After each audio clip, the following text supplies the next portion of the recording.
আসসালামু আলাইকুম। Advanced learning একাডেমির পক্ষ থেকে সবাইকে জানাই অনেক অনেক শুভেচ্ছা ও অভিনন্দন। সুপ্রিয় অষ্টম শ্রেণীর শিক্ষার্থীরা, আজ সমাধান করব তোমাদের গণিত বইয়ের অনুশীলনী 11 অর্থাৎ তথ্য ও উপাত্ত। এই অনুশীলনীর আজ সমাধান করব 5 নং অঙ্ক। দেখো, এটা দেওয়া আছে তোমাদের 2026 সালের গণিত বইয়ের পৃষ্ঠা 172। তো 5 নং প্রশ্নে দেখো দেওয়া আছে, নিচের উপাত্ত সমূহের গড় এবং উপাত্তের আয়তলেখ আঁকো। তো একসাথে কিন্তু গড় আর আয়তলেখ আঁকার কথা একসাথে থাকে না, হয়তো কতে বা খতে গড় থাকলে পরেরটাতে আবার থাকে হলো আয়ত। তো এখানে একসাথেই দুইটা দেওয়া আছে। তো চলো আমরা গড় এবং উপাত্তের আয়তলেখ অঙ্কন করি। যেহেতু গড় এবং আয়তলেখ একটি প্রশ্নের মাধ্যমে সমাধান করার কথা বলা হয়েছে, এজন্য আমরা এই গড় এবং আয়ত লেখার জন্য আমরা এই সারণীটি আমরা তৈরি করব। উপরে আগে লিখব যে গড় ও আয়ত লেখ অঙ্কনের জন্য প্রয়োজনীয় সারণী। তো আমরা একটা থেকে দুইটা অঙ্ক সমাধান করব। তো এখানে আমাদের ঘর লাগবে হলো এভাবে 1 2 3 4 5, এই 5টি জিনিস লাগবে। এখানে আমাদের প্রথমে লাগবে শ্রেণী ব্যবধান, যেটা বছরে উল্লেখ করা আছে। এরপরে গণসংখ্যা, যাকে আমরা প্রকাশ করি এফ আই দ্বারা। মধ্যমান, যেটাকে আমরা প্রকাশ করি এক্স আই দ্বারা। মধ্যমানকে আমরা প্রকাশ করি কি দ্বারা? এক্স আই দ্বারা। আর এখানে হচ্ছে এফ আই এক্স আই, অর্থাৎ এফ আই এর সাথে এক্স আই কিন্তু গুণ অবস্থায় আছে এখানে, অর্থাৎ এই গণসংখ্যা আর মধ্যমান এখানে গুণ করে আমাদেরকে লিখতে হবে। আর অবিচ্ছিন্ন শ্রেণীসীমা লাগবে, এটা শুধুমাত্র লাগবে হলো যেহেতু আমরা আয়তলেখ অঙ্কন করব। মনে রাখতে হবে, আয়তলেখ অঙ্কন করতে হলে অবশ্যই আমাদের অবিচ্ছিন্ন শ্রেণীসীমা লাগবে। তবে তোমাদের একটা কথা আগে বলে রাখি, তো যদি কখনো তুমি দেখো যে শ্রেণীসীমা আগে বলে রাখি, শ্রেণীসীমা হলো দুই ধরনের, একটা হলো বিচ্ছিন্ন শ্রেণীসীমা আর একটা হলো অবিচ্ছিন্ন শ্রেণীসীমা। তো বিচ্ছিন্ন শ্রেণীসীমা কোনটা? দেখো, এখানে আমি উদাহরণ হিসেবে লিখেছি 11 থেকে 15, অর্থাৎ এখানে 11 থেকে 15, আর নিচের লাইনে নিচের শ্রেণীতে আবার শুরু করেছি 16 থেকে 20, তারপরে শ্রেণীতে শুরু করেছি 21 থেকে 25। তাহলে এখানে এই শ্রেণীর ব্যবধানটা কত হচ্ছে? যখন দেখবে যে যখন দেখবে যে এখানকার শেষেরটা পরের শ্রেণীতে নাই, তখন এটা ধরে নেবে বিচ্ছিন্ন। এখানে খেয়াল করো, তুমি 11 থেকে 15-তে গিয়েছো, আর 15 পরে তুমি 16 থেকে 20-এ গিয়েছো। তার মানে এখানে কিন্তু তুমি রেস্ট নিয়েছো। কত? এক রেস্ট নিয়েছো, কারণ 15-র পরে তুমি এখানে 16-তে গেছো, এজন্য এখানে তুমি রেস্ট নিয়েছো এক, অর্থাৎ বিশ্রাম এখানে এক। কিন্তু এখানে দেখো 10 থেকে 15, নিচের শ্রেণীতে 15 থেকে 20, অর্থাৎ যখন দেখবি একটি সংখ্যা পরপর দুইটি শ্রেণীতেই আছে, তখন ধরে নেবে এটা অবিচ্ছিন্ন। এখানে কিন্তু বিচ্ছিন্ন হয় নাই। এখানে কি বিচ্ছিন্ন হয়েছে? এখানে কোনো রেস্ট বা বিশ্রাম কিন্তু নেই, বা কোনো বিরতি নেই। 10 থেকে 15, 15 থেকে 20, 20 থেকে 25, 25 থেকে 10 থেকে 15, 15 থেকে 20, আবার 20 থেকে 25, 25 থেকে 30, এখানে কিন্তু কোনো কি বিশ্রাম নাই। এজন্য এটা হলো অবিচ্ছিন্ন। যখন একটি সংখ্যা পরপর দুটি শ্রেণীতে থাকবে, তখন এটা হবে অবিচ্ছিন্ন। এটা হবে কি? অবিচ্ছিন্ন। আর এখানে দেখো 11 থেকে 15, পরে 15 কিন্তু নাই, পরের লাইন পরের শ্রেণীতে আমরা 16 থেকে 20 নিয়েছি, অর্থাৎ এখানে এক কিন্তু আমরা রেস্ট নিয়েছি। এর জন্য এটা হবে বিচ্ছিন্ন শ্রেণীসীমা, আর এটা হলো অবিচ্ছিন্ন শ্রেণীসীমা। তো তোমাদেরকে বলেই রাখি, যদি তোমরা কোনো অঙ্কে দেখো যে এখানে 5 থেকে 6 আছে, পরের লাইনে আবার 6 থেকে শুরু হয়েছে, অর্থাৎ এরকম অবিচ্ছিন্ন, অর্থাৎ এমন যদি অবিচ্ছিন্ন তোমার শুরুতেই থাকে, তাহলে কিন্তু তোমার আর এই অবিচ্ছিন্ন এখানে আর নতুন করে লাগবে না। তখন তুমি এটা থেকে তুমি আয়তলেখ অঙ্কন করতে পারবে। এখন বলি, এই সারণীতে আমরা কি লিখেছি। দেখো, তোমাদের প্রশ্নে যা দেওয়া আছে, এই যে এখানে বয়স, এই ঘরটাতে আমরা লিখেছি কি? শ্রেণী ব্যবধান। আর এখানে দেখো আছে বছর, এজন্য বছরটা আমরা ব্র্যাকেটে লিখেছি। আর বাদ বাকি যা আছে এখানে দেওয়া আছে পাশাপাশি, আর আমরা খাতায় লিখেছি এভাবে নিচে নিচে। আর গণসংখ্যা যা ছিল তাই আমি উঠায় রাখেছি এখানে দেখো এই নিচে নিচে। এখন আমাদের বের করতে হবে শ্রেণী মধ্যমান। শ্রেণী মধ্যমান আমরা কিভাবে বের করব? শ্রেণী মধ্যমান বের করব আমরা, এই 5 আর 6 যোগ করলে কত হবে? এই দুইটা যোগ করে আমরা 2 দ্বারা ভাগ করব। 5 আর 6 যোগ করলে হবে 11। 11কে যদি 2 দ্বারা ভাগ করি তাহলে অর্থাৎ 5.5 হবে। শ্রেণী মধ্যমান আমরা কিভাবে বের করব? শ্রেণী মধ্যমান বের করব এভাবে। এখানে যে শ্রেণী ব্যবধান বা শ্রেণী ব্যাপ্তি, শ্রেণী সীমা যেটাই বলো সবগুলোই সঠিক। তো 5 আর 6 যোগ করলে হবে 11। 11কে আমরা 2 দ্বারা ভাগ করব, তাহলে হবে 5.5। তাহলে এখানে মধ্যমান হবে 5.5, অর্থাৎ 5 আর 6-এর মাঝখানে হলো 5.5। এখন এই একটা বের করলে হবে। আর এখন এখানে আমরা দেখব যে এই শ্রেণী থেকে এই শ্রেণী অর্থাৎ 5 থেকে 7 এখানে ব্যবধান কত হচ্ছে? 5-এর পরে হলো 7, 5-এর সাথে 5-এর পরে 7 আসতে কত লাগে? 2। আর 7-এর পরে কত যোগ করলে 9 হয়? 2। তাহলে আমরা এই সবগুলোর সাথে 2 করে আমরা যোগ করে যাব। তো 5.5 এখানে হবে 7.5, এখানে 9.5, এখানে হবে 11.5, তারপরে এখানে হবে 13.5, 11, 12, 13, 13.5, এরপরে 15.5, এখানে আমরা 2 যোগ করলে হবে 17.5। তাহলে কিন্তু আমরা কি পেয়ে গেলাম? আমরা পেয়ে গেলাম হলো মধ্যমান পেয়ে গেলাম। তো এখন এখানে আমাদেরকে বের করতে হবে FI XI, অর্থাৎ FI এর সাথে XI কিন্তু গুণ, অর্থাৎ FI আর XI এ দুটি আমরা গুণ করে আমরা এখানে লিখব। এখানে গুণ করব 25 আর 5.5, তাহলে 25 গুণন 5.5, এখানে হবে 137.5, 137.5। এরপরে হলো 27 আর 7.5, 27 গুণন 7.5, তাহলে হবে 202.5, 202.5। তো এভাবে কিন্তু সবগুলো গুণ করে দিব। তো তোমরা গুণ করে নিবে অবশ্যই। তো এটার সাথে এটা গুণ করলে হবে 391.5। তো এখানে হবে 15.5, সরি এখানে আমি 0.5 লিখে নেই। তো এরপরে গুণ করবো হলো 15.28 আর 15.5, তো 28 গুণন 15.5, তাহলে হবে 434, 434। এরপরে গুণ করবো হলো 22 আর 17.5, 22 গুণন 17.5, এখানে হবে 385। তো এখানে আমাদেরকে এই গণসংখ্যা যোগ করতে হবে। এই গণসংখ্যা যদি আমরা সবগুলো যোগ করি তাহলে এখানে হবে n সমান 190। তুমি চাইলে এখানে লিখতে পারো মোট, বাংলায় লিখতে পারো, সমস্যা নাই। এরপরে FI XI এটা কিন্তু আমাদের যোগ করতে হবে। তো এটাকে আমরা লিখতে পারি, এটা সামেশন FI XI, অথবা তুমি এটা মনে না থাকলে তুমি মোট লিখতে পারো, সমস্যা নেই। এখন এই সবগুলো আমাদেরকে কি যোগ করতে হবে। তো আমরা যদি এই সবগুলো যোগ করি তাহলে আমরা পাই 2173, 2173। এটা যোগ করলে হবে। এরপরে এই অবিচ্ছিন্ন শ্রেণী সীমার কাজটা আমরা পরে করব। তো আগে আমরা গড় নির্ণয় করি, যেহেতু প্রথমে বলছে আগে গড় বের করতে। তো আগে আমরা গড় লিখি, আগে গড় বের করি। তো আমরা লিখবো যে আমরা জানি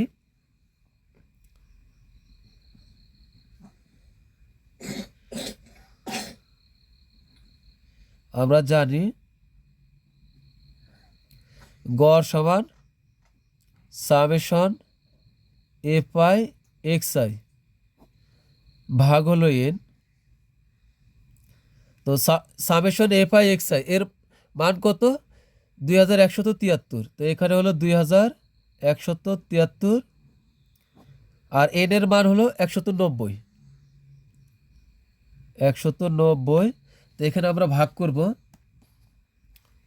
2173 ভাগ হলো 190 190, এখানে হবে 11.43।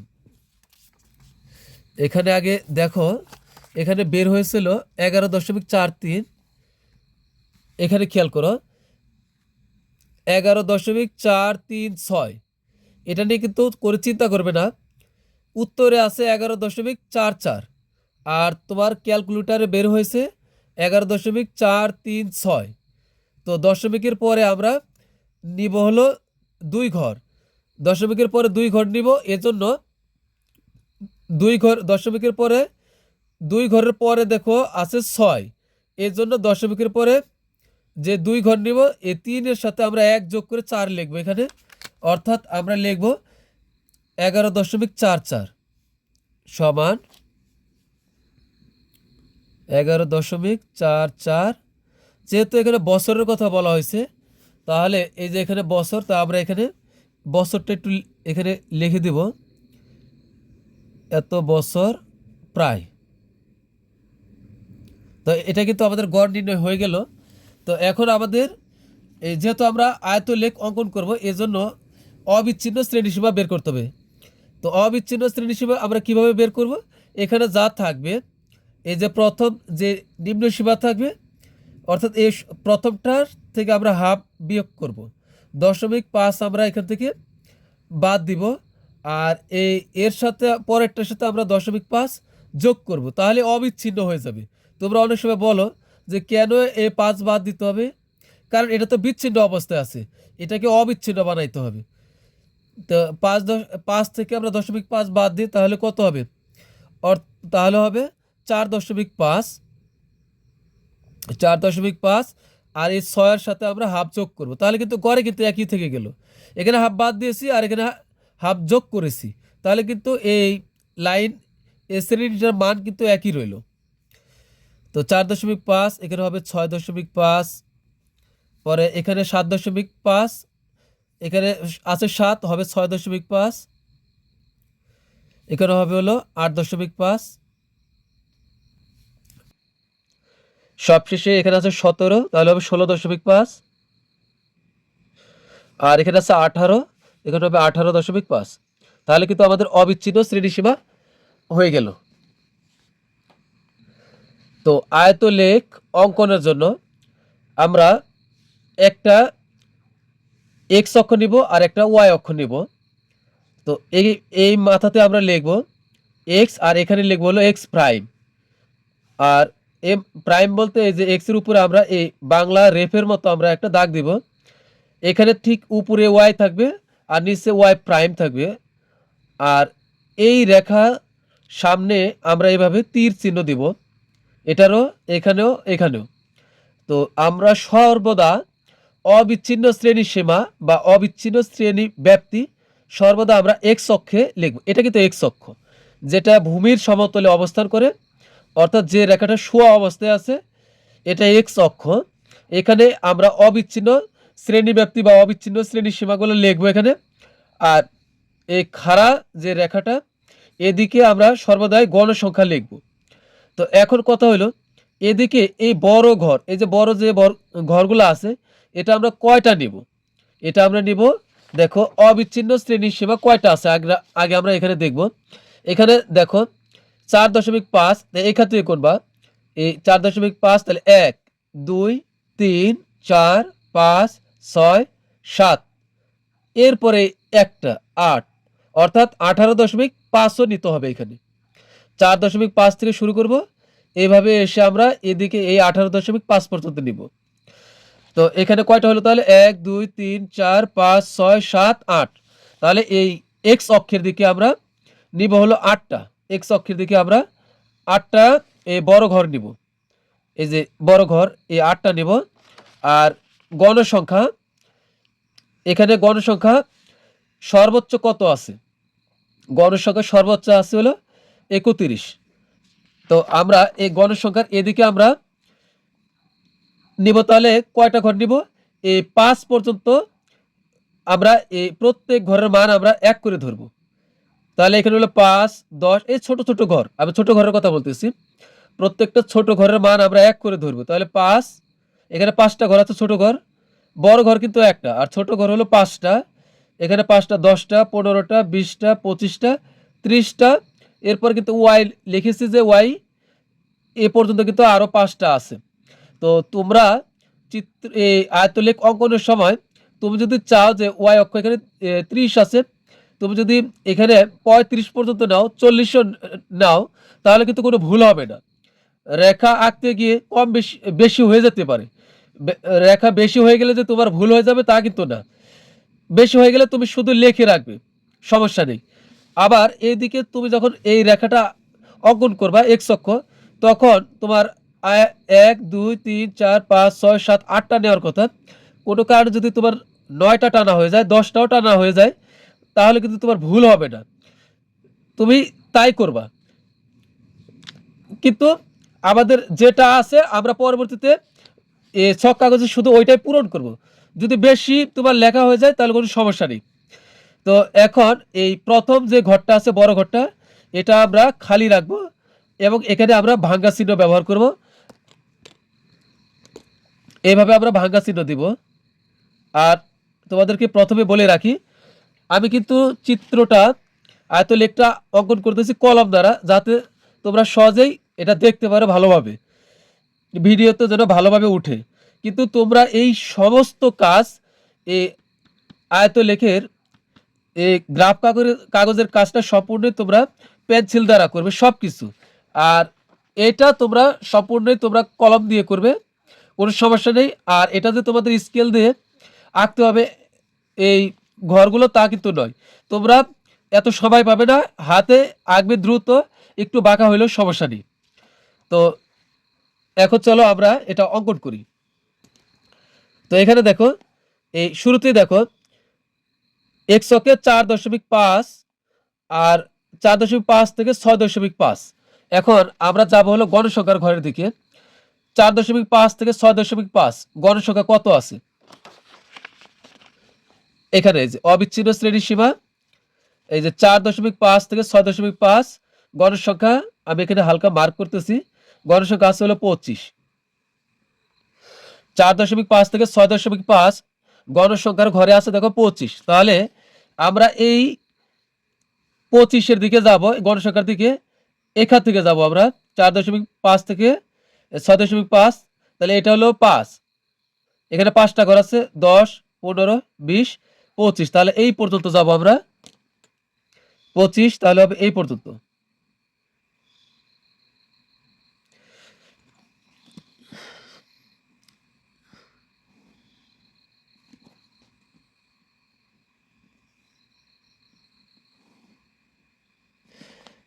এরপরে আছে 6.5 থেকে 8.5।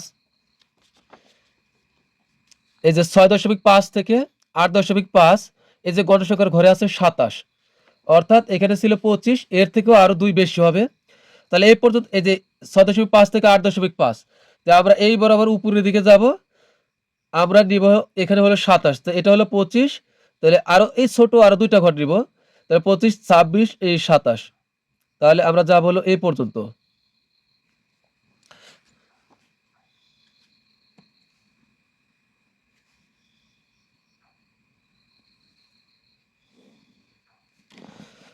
পরে আছে হলো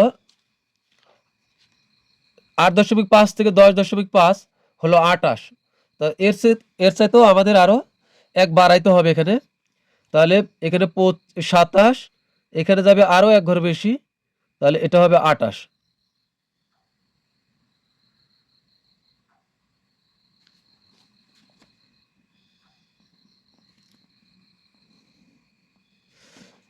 এরপরে হলো 10.5 থেকে 12.5 পর্যন্ত গণসংখ্যা আছে 31। তো আমরা যাব 31 পর্যন্ত। এই যে 10.5 থেকে 12.5, অর্থাৎ এইখান থেকে এখানে 10.5 থেকে 12.5 যেতে হবে 31। এই যে এই 30 এ পর্যন্ত হলো 30। এরপরে আমরা ছোট্ট একটা ঘর নিব, তাহলে হবে 31 হবে।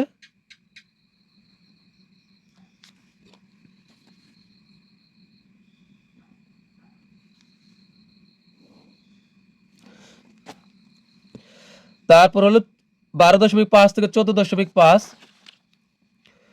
12.5 থেকে 14.5 গণসংখ্যা আছে হলো 29। তাহলে 12.5 থেকে 14.5 এদিক থেকে আমাদের যেতে হবে এই দিকে 29-এ। তো এই 25, এটা হলো 25 আর এটা হলো 30। তাহলে এই 30 বরাবর গিয়ে 30 থেকে একটা ছোট্ট করে আমরা বাদ দিয়ে দিব। তো এই একটা ছোট করে বাদ এটা হলো 30, এখানে আমরা একটা ছোট করে বাদ দিয়ে দিই, তাহলে হবে 29।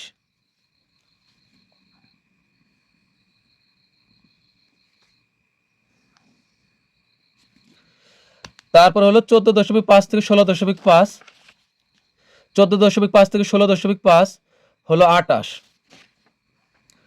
তো এটা হলো 30, এই পর্যন্ত হলো 30, এই যে এই বরাবর হলো 30। তো 30 থেকে আমরা 2 বাদ দিব, এটা 30, 29, এটা হলো 28।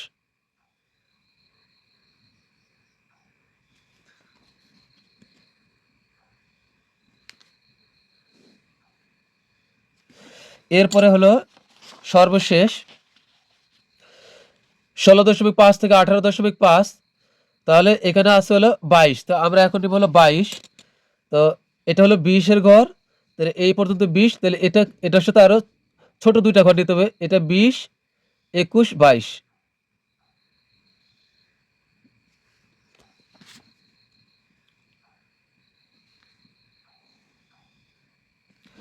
এখানে দেখো আমি হিসাব করেই লিখেছি 18.5। তো তোমার যদি এখানে একটা ঘর বেশি হয়ে যায় দাগ টানা, আর তাহলে তুমি এখানে 19.5ও যদি লেখো সমস্যা নেই, অথবা পেন্সিল দিয়ে তুমি মুছিয়ে দিতে পারো। তো এটা কিন্তু আমাদের হয়ে গেল। তো এখন এটা কিন্তু আমাদের কি করতে হবে, ভরাট করতে হবে। তো একটু কালার করতে হবে। তো কালার করতে গিয়ে সময় নষ্ট করা যাবে না। তুমি যদি চাও যে তোমার সময় না থাকলে তুমি এভাবে শুধু বড় দাগ দিয়ে পূরণ করে দিবে, তা তাহলে কিন্তু হবে। আর তোমার যদি পরীক্ষা শেষ হয়ে যায়, তোমার যদি হাতে সময় থাকে, সেক্ষেত্রে তুমি চাইলে তুমি এভাবে কালার করে দিতে পারো। আর কালার না করলেও কোনো সমস্যা নেই, এজন্য যে তোমাকে আলাদা বেশি মার্ক দিবে তা কিন্তু নয়। তো আমরা যদি পারি আমরা এভাবে একটু কালার করে দিব। তো আর সময় না থাকলে করার দরকার নেই, এতেও কিন্তু তুমি ফুল মার্কস পেয়ে যাবে। তো আমাদের কিন্তু আয়তলেখ অঙ্কন হয়ে গেল। তো এখন আমরা কিন্তু এর অবশ্যই বিবরণ দিতে হবে।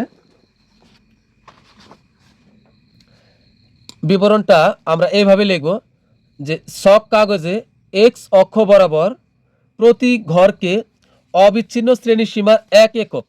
দেখো এটা হলো এক্স অক্ষ, এক্স অক্ষ বরাবর ছক কাগজে এক্স অক্ষ বরাবর প্রতি ঘরকে অবিচ্ছিন্ন শ্রেণী সীমার, এই যে এই ছোট ছোট যে ঘর আছে, এই ছোট্ট ছোট্ট যে ঘরগুলো আছে, এই প্রত্যেকটা ঘরকে আমরা কি করেছি, অবিচ্ছিন্ন শ্রেণী সীমার 1 একক আয়তলেখ অঙ্কনের কিন্তু বিবরণ দিতে হবে। তো বিবরণটি আমরা এভাবে লিখব যে ছক কাগজের এক্স অক্ষ বরাবর প্রতি 5 ঘরকে অবিচ্ছিন্ন শ্রেণী সীমার 2 একক ধরে এবং ওয়াই অক্ষ বরাবর প্রতিটি ঘরকে গণসংখ্যার 1 একক ধরে আয়তলেখ আঁকা হয়েছে। তো কি ছক কাগজের এক্স অক্ষ বরাবর প্রতি 5 ঘরকে, এখানে দেখো এই যে এটা হলো এক্স অক্ষ। তো এক্স অক্ষে আমরা কি করেছি, এক্স অক্ষে আমরা এই যে 4.5 থেকে 6.5, তো এখানে আমরা গুনলে আমরা কত পাই, 4.5 থেকে 6.5, তার মানে এখানে কত হচ্ছে, ব্যবধান 2 হচ্ছে। 4.5 থেকে 6.5, তার মানে 4.5-এর সাথে 2 যোগ করলে হয় 6.5। তাহলে সংখ্যায় এখানে আমরা বৃদ্ধি করেছি কত, 2, কিন্তু ঘর নিয়েছি কয়টা, ছোট্ট ঘর নিয়েছিল, যে ছোট্ট ঘর নিয়েছি 5টা। অর্থাৎ অবিচ্ছিন্ন শ্রেণী সীমার ক্ষেত্রে আমরা কি করেছি, ছক কাগজের এক্স অক্ষ বরাবর প্রতি 5 ঘরকে অবিচ্ছিন্ন শ্রেণী সীমার 2 একক ধরেছি, কারণ এটা হলো অবিচ্ছিন্ন শ্রেণী সীমা, এখানে অবিচ্ছিন্ন শ্রেণী সীমা। তো এখানে 4.5 থেকে 6.5 সংখ্যা বৃদ্ধি পেয়েছে হলো 2, কিন্তু আমরা ঘর নিয়েছি ছোট ঘর 5টা, অর্থাৎ 5টা ঘরের মান হলো 2 একক, অবিচ্ছিন্ন শ্রেণীসীমার 2 একক। আবার 6.5 থেকে কত হয় 8.5, এখানে কিন্তু 2 বৃদ্ধি পাচ্ছে, কিন্তু সংখ্যায় 2 বৃদ্ধি পাচ্ছে। আর ঘর নিচ্ছি, ছোট ঘর নিচ্ছি 5টা, অর্থাৎ প্রতি 5 ঘরের মান এখানে আমাদের 2 করে ধরা হয়েছে। আর তাহলে এটা হলো কি 2 একক ধরে, এবং ওয়াই অক্ষ বরাবর প্রতিটি ঘরকে গণসংখ্যার 1 একক ধরে আয়তলেখ আঁকা হয়েছে। এখন দেখো, যদি আমরা ওয়াই অক্ষে যাই, তাহলে এখানে আমরা লিখেছি কত 5। তো এইখান থেকে এই পর্যন্ত ঘর আছে কয়টা, ছোট ঘর আছে 5, সংখ্যা লিখেছি কত 5, 5-এর পরে কততে গেছি 10। তার মানে এই প্রত্যেক 5 ঘরের মান আমরা ধরেছি কত 5, অর্থাৎ ছোট এই ছোট ছোট একটি ঘরের মান আমরা 1 করে ধরেছি, 5, 10, 15, অর্থাৎ এখানে প্রত্যেক ছোট ঘরের মান 1 করে হয়েছে। আর এদিকে প্রতি 5 ঘরের মান হয়েছে 2, কারণ 4.5 থেকে 6.5 সংখ্যা বৃদ্ধি পেয়েছে 2, কিন্তু ঘর নিয়েছি 5টি। আর এদিকে মূল বিন্দু ও থেকে এখানে গেছি 5, এখানে গেছি 10, তার মানে 5 করে বৃদ্ধি পেয়েছি। আর ঘরও আছে 5টি করে, ছোট ছোট ঘর আছে 5টি, অর্থাৎ এখানে প্রত্যেক ছোট ঘরের মান 1 করে ধরা হয়েছে। তো বিবরণটা আমরা এভাবে লিখব যে ছক কাগজের এক্স অক্ষ বরাবর প্রতি 5 ঘরকে অবিচ্ছিন্ন শ্রেণী সীমার 2 একক ধরে, এবং ওয়াই অক্ষ বরাবর প্রতিটি ঘরকে গণসংখ্যার 1